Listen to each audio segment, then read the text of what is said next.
Hi, അപ്പോൾ എല്ലാവർക്കും സുഖമാണല്ലോ അല്ലേ? ഇന്ന് നമ്മൾ റേഷനരി ഉപയോഗിച്ചുകൊണ്ട് കുക്കറിൽ നല്ല പെർഫെക്റ്റ് ആയിട്ടുള്ള തേങ്ങാച്ചോറ് ഉണ്ടാക്കുന്നതാണ് കാണിക്കാൻ പോകുന്നത്. അപ്പോൾ ഒട്ടും സമയം കളയാതെ നമുക്ക് വേഗം വീഡിയോയിലോട്ട് പോകാം. അപ്പോൾ തേങ്ങാച്ചോറ് ഉണ്ടാക്കാൻ വേണ്ടിയിട്ട് ഞാനിവിടെ 1/2 കിലോ അരി എടുത്ത് വെച്ചിട്ടുണ്ട്. അപ്പോൾ നമ്മൾ അരി അളന്നെടുക്കുമ്പോൾ ഇതുപോലെ ഒരു പാത്രത്തിൽ നിറയെ കിട്ടുന്ന രീതിയിൽ അളന്നെടുക്കുക കേട്ടോ. അപ്പോൾ ഇതേ പാത്രത്തിൽ തന്നെയാണ് നമ്മളിനി തേങ്ങാപ്പാൽ അളക്കാൻ പോകുന്നത്. അളവ് കറക്റ്റ് ആണെങ്കിൽ മാത്രമാണ് നമുക്ക് നല്ല പെർഫെക്റ്റ് ആയിട്ട് തേങ്ങാച്ചോറ് കിട്ടുകയുള്ളൂ. അപ്പോൾ ഈ അരി നമ്മളൊരു 3/4 മണിക്കൂറെങ്കിലും കുതിർത്താനായിട്ട് വെക്കണം. അരിയുടെ സ്റ്റാർച്ചൊക്കെ ഒന്ന് പോകാൻ വേണ്ടിയിട്ടാണ്. പച്ചവെള്ളം ഒഴിച്ചു കൊടുത്താൽ മതി, ഇളം ചൂടുവെള്ളത്തിൻ്റെ ഒന്നും ആവശ്യമില്ല. ഇനി നമുക്ക് വേണ്ടത് തേങ്ങയാണ്. അപ്പോൾ ഞാനിവിടെ അരമുറി തേങ്ങ ചുരുണ്ടി എടുത്തിട്ടുണ്ട്. ഇത് നമ്മൾ പാല് പിഴിഞ്ഞെടുക്കാൻ വേണ്ടിയിട്ടാണ്. അപ്പോൾ ഇത് ചെറിയ ജാറിലിട്ട് നല്ലവണ്ണം ഒന്ന് അരച്ചെടുക്കണം. നല്ല ഫൈനായിട്ട് അരയ്ക്കേണ്ട ആവശ്യമില്ല, ജസ്റ്റ് ആ പാല് പിഴിഞ്ഞെടുക്കാൻ വേണ്ടി മാത്രം ഒന്ന് അരച്ചെടുത്താൽ മതി. ഇതിലേക്ക് 1/2 ടീസ്പൂൺ ചെറിയ ജീരകവും 1/2 ടീസ്പൂൺ വലിയ ജീരകവും ഒരു ഏലക്കയും പിന്നെ ഒരു കുറച്ച് സവാള അരിഞ്ഞത് ഇത്രയും കൂടിയിട്ട് കുറച്ച് വെള്ളം ചേർത്ത് നമുക്കൊന്ന് അരച്ചെടുക്കാം. തേങ്ങാപ്പാൽ പിഴിഞ്ഞെടുക്കാൻ വേണ്ടിയിട്ടാണ്. ഞാനിപ്പോൾ ഇവിടെ ഇതുപോലെ അരച്ചെടുത്തിട്ടുണ്ട്. ഇനി ഇതിലേക്ക് കുറച്ച് വെള്ളം കൂടി ചേർത്ത് നമുക്ക് തേങ്ങാപ്പാൽ പിഴിഞ്ഞെടുക്കാം. പിന്നെ നല്ല ഫൈനായിട്ട് അരച്ചെടുക്കുവാണെങ്കിൽ പാല് പിഴിയേണ്ട ആവശ്യമൊന്നുമില്ല കേട്ടോ. പിന്നെ ഇത്തിരി ടേസ്റ്റ് തേങ്ങാപ്പാൽ തന്നെയാണ്. അപ്പോൾ ഞാനിവിടെ പാല് പിഴിഞ്ഞെടുത്തിട്ടുണ്ട്. ഇനി ഇത് നമ്മൾ അരി അളന്ന് വെച്ച അതേ പാത്രത്തിൽ തന്നെ തേങ്ങാപ്പാലും അളന്നെടുക്കണം. ഒരു പാത്രം അരിക്ക് 1.5 പാത്രം തേങ്ങാപ്പാലാണ് നമുക്ക് വേണ്ടത്. അപ്പോൾ ഇത്രയും തേങ്ങാപ്പാലാണ് നമുക്ക് കിട്ടിയിട്ടുള്ളത്. അത് കഴിച്ചിട്ട് ബാക്കി നമുക്ക് പച്ചവെള്ളം ചേർത്ത് കൊടുക്കാം. ഇപ്പോൾ ഒരു പാത്രം തേങ്ങാപ്പാലായിട്ടുണ്ട്. അത് മാറ്റി അതിൽ കുറച്ച് 1/2 പാത്രം കൂടെ നമുക്ക് ഒഴിച്ചു കൊടുക്കാം. അപ്പോൾ 1.5 പാത്രം വെള്ളമായി. അപ്പോൾ ആ ഒരു കറക്റ്റ് അളവ് കിട്ടാൻ വേണ്ടിയിട്ടാണ് നമ്മൾ ആദ്യം പാത്രം നിറയെ അരി എടുത്തിട്ടുള്ളത്. അപ്പോൾ ഇപ്പോൾ നമുക്ക് കറക്റ്റ് 1.5 പാത്രം തേങ്ങാപ്പാലും ആയിട്ടുണ്ട്. ഇനി ഇത് നമുക്കൊരു സൈഡിലേക്ക് മാറ്റി വയ്ക്കാം. നമ്മൾ ആദ്യം കുതിരാൻ വെച്ചിട്ടുള്ള അരി നല്ലപോലെ കുതിർന്ന് കിട്ടിയിട്ടുണ്ട്. ഇത് കഴുകി വാരി എടുത്തിട്ടുണ്ട്.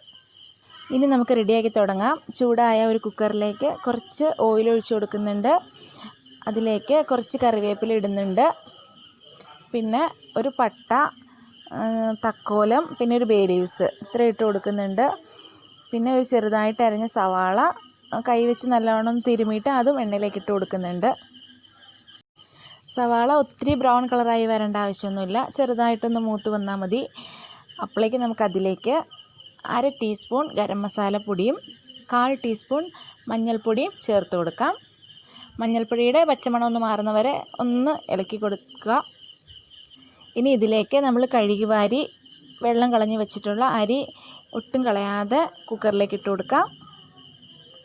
ഇനി നമുക്ക് അരിയെല്ലാം കൂടി നല്ലപോലെ ഒന്ന് മിക്സ് ചെയ്തെടുക്കാം. ആ അരിയിലേക്ക് ആ മസാലയൊക്കെ നല്ലവണ്ണം ഒന്ന് പിടിക്കുന്ന മാതിരി ഒരു 2-3 മിനിറ്റ് ഒന്ന് ഇളക്കി കൊടുത്ത് അരി ഒന്ന് ഡ്രൈ ആക്കി എടുക്കാം. എല്ലാം നല്ലവണ്ണം ഇളക്കി യോജിപ്പിച്ചതിന് ശേഷം ഒരു അരമുറി നാരങ്ങ നീര് നമുക്കിതിലേക്ക് ഒഴിച്ചു കൊടുക്കാം. ഒരു ചോറിൽ ഒട്ടി പിടിക്കാതിരിക്കാൻ വേണ്ടിയിട്ടാണ് ഇങ്ങനെ ചെയ്യുന്നത്. ഇനി നമുക്ക് ഇതിലോട്ട് ആദ്യം തന്നെ നമ്മൾ അളന്ന് മാറ്റി വെച്ചിട്ടുണ്ടായിരുന്നല്ലോ തേങ്ങാപ്പാൽ, അത് നമുക്ക് ഒഴിച്ചു കൊടുക്കാം.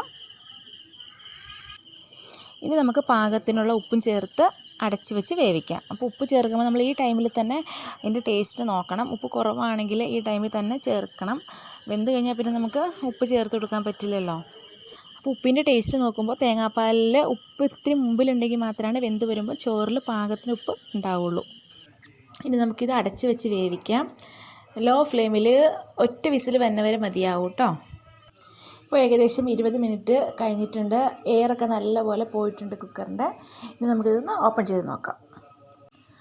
ഇപ്പോൾ തേങ്ങാപ്പാലൊക്കെ നല്ലപോലെ പറ്റി പാകത്തിനായിട്ട് വന്നിട്ടുണ്ട് ചോറ്. ഇനി ഈ ചൂടിനെ തന്നെ നമുക്കിതിലേക്ക് കുറച്ച് ക്യാരറ്റ് ഗ്രേറ്റ് ചെയ്ത് ഇട്ട് കൊടുക്കാം. അത് ഓപ്ഷനിലാണ് കേട്ടോ, ഉണ്ടെങ്കിൽ മാത്രം ചെയ്താൽ മതി. ഇത് നമുക്ക് ഈ ചോറൊന്ന് ഇളക്കി നോക്കാം. വേവൊക്കെ എങ്ങനെയുണ്ടെന്നൊക്കെ അറിയാൻ കണ്ടോ. നല്ല പെർഫെക്റ്റായിട്ട് ചോറ് കിട്ടിയിട്ടുണ്ട്. നോക്കി ഒട്ടും കുഴഞ്ഞൊന്നും പോയിട്ടില്ല. അപ്പോൾ അതേ നിങ്ങൾക്ക് കാണുമ്പോൾ തന്നെ മനസ്സിലാവുന്നില്ലേ, ചോറ് നല്ല പെർഫെക്റ്റായിട്ട് കിട്ടിയിട്ടുണ്ട്. ചോറിൻ്റെ വേവും എല്ലാം നല്ല പാകത്തിനാണ്. നല്ല സൂപ്പർ ടേസ്റ്റിൽ നമുക്കിവിടെ ചോറ് റെഡി ആയിട്ടുണ്ട്. ഇത് കഴിച്ച് നോക്കിക്കഴിഞ്ഞാൽ റേഷനരി വെച്ചിട്ട് നമ്മൾ ഉണ്ടാക്കിയതെന്ന് പറയുകയില്ല. അപ്പോൾ എല്ലാവരും വീട്ടിലിതൊന്ന് ട്രൈ ചെയ്ത് നോക്കണം. റേഷനരി എല്ലാവരും വീട്ടിലുണ്ടാവുമല്ലോ.